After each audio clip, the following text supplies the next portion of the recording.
When I want to cut something off in the metal shear at a specific length, like this piece of red cardboard I have here, I'll take my square and a marker or a pencil and draw a line on it. And then I can slide it right in here until the line is in the right place and cut it off. That works fine. But if you're doing a dozen of these, it's a little extra work to use the square and the pencil. So I thought maybe I'd put a stop on the shear, very similar to the stop that is on my horizontal saw.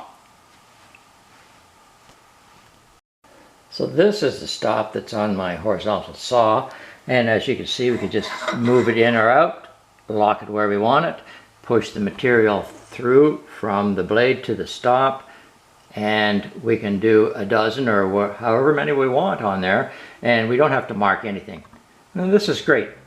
So I think it's going to work great for the metal shear also. Now the actual cutting length on here is about from here down to the end here, which is 11.5 inches. And half of that would be 5.5 or 5.25 inches. So what I've done is taken that dimension, we're about, I think it's 5.5 in this case here, I got it. It's not really fussy. I put a hole through here and it has a 1/2-13 tap run through it. And to fit in that hole, I took a piece of 1/2 inch stock, 1/2 inch round, and we'll measure this and tell you what the length is, but the length is just whatever you need it to be, whatever you think you're cutting. We have a thread, 1/2-13 thread on here and a nut, and we just put it in there and lock that nut up.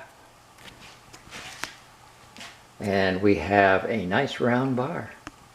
Now to fit on that round bar, we need something to slide on here, just like we saw on the horizontal saw.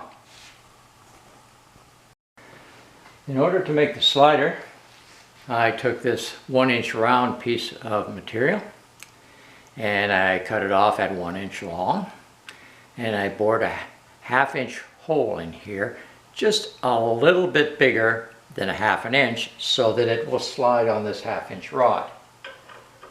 And it slides on there and it moves back and forth. Then I needed something to stop it, so I put a set screw in here. This is a 1/4-20 set screw, and it goes right through to lock on here. Then we can lock it with an Allen wrench. So now I need an arm. So I've taken a piece of material here. This is 2 inches wide, and I don't know how long this is. I can't remember where I cut that off, but let's see, we're about 5.5 inches on that. And I needed to fit it onto here. I'm going to weld it on here. The 1 inch radius was a little bit too big for this to fit perfectly, so I put a little undercut on here so that it fits nicely in the undercut. And I'm going to weld that on to this. So what we're going to have is something that moves around kind of like this. In order to get this made, I use this, let's see what size. This is a 1 inch hole saw, and I just ran it through here. That's how that got in there. And then of course the undercut was made to fit the diameter. So right now what we need to do is weld this thing on. I'm going to put the set screw at the top so it's easily accessible, so that you're not going underneath here like that. And I think I'm going to round these corners off a little bit, as the same as these two as well. We'll round them off a little bit just to make it look nicer. And then when I stab myself with it, it won't hurt as much, I guess. But we'll round that off right now.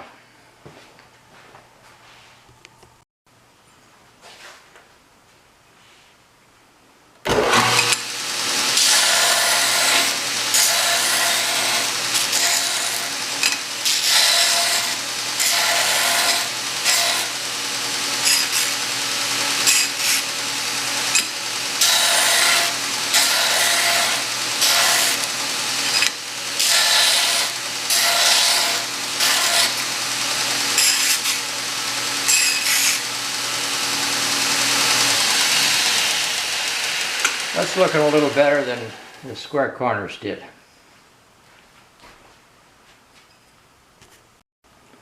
Okay, we got the welding done.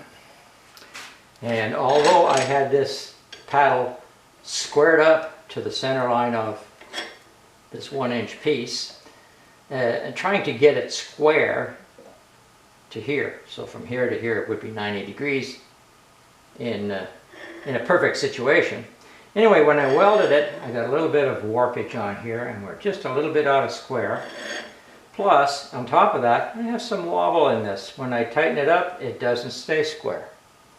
That's because I cheaped out, and instead of using drill rod, I just used this round stock. And I had to polish it up and so forth to get this to slide nicely on it. So I lost some there as well. So the fit isn't that great. It's not really a big deal if you're going to measure anyway to where you're at. From this point over here with a scale, you can still get what you want. Now when this goes up to this point here, that means that the shortest piece of metal that you can cut is 1 inch and well, longer than 1 inch and 1/8, because the distance from here to there is 1 inch and 1/8 when this is up tight against here. So in order to overcome that, I have something that I had made up for another job, which I'll show you what I was using this for.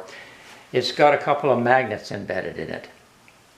And if I pull this back and slip that on and push it down, then I can put that in, and my distance now is 1/2 inch. So anything longer than 1/2 inch I can cut off. So if it was 1/4 inch, no, I can't get there. But that's not very likely to happen. So this whole system is probably going to work fine. And even though I cheaped out on it, I'll show you where this came from. I use this on the belt grinder. If you had a piece like this and you wanted to clean up this surface, you could hold it on here like that. And the problem with that is your fingers are really close to the paper edge here, but the main problem is it gets very hot very fast. So if you want to grind something like this small piece on here, you can put the magnet on there like that and use the bigger piece to hold it while you slide it against, and your fingers won't get warm.